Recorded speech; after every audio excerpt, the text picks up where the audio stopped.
कि वो सेटिंग क्या है उसके बारे में आपको मैं अभी बताता हूँ। लेकिन यार अगर आप हमारे चैनल बनाए हैं तो प्लीज़ चैनल को सब्सक्राइब कर दें और बेल आइकन को प्रेस कर दें ताकि हम बार बार मिलते रहें।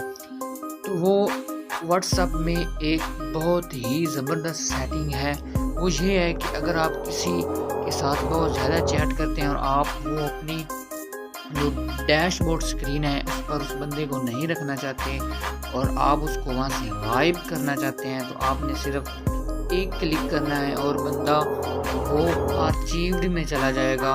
उसका सिर्फ आपको पता होगा और किसी को नहीं पता होगा। ठीक है, तो आपने क्या करना है कि ये बंदा है ना, इसके साथ मैं बहुत ज़्यादा चैट करता हूँ। ठीक है, तो आपने क्या करना है, इस पर क्लिक करना है और क्लिक करने के बाद आपने सिंपली ये 3 डॉट पे आ जाना है। ठीक है, 3 डॉट पे आने के बाद आपको ऊपर एक ऑप्शन मिलेगा आर्चीव चैट, तो आपने इसको यहाँ पे क्लिक कर लेना। तो ये देखो यहाँ से गायब हो गया। ठीक है, अब ये गया कहाँ है?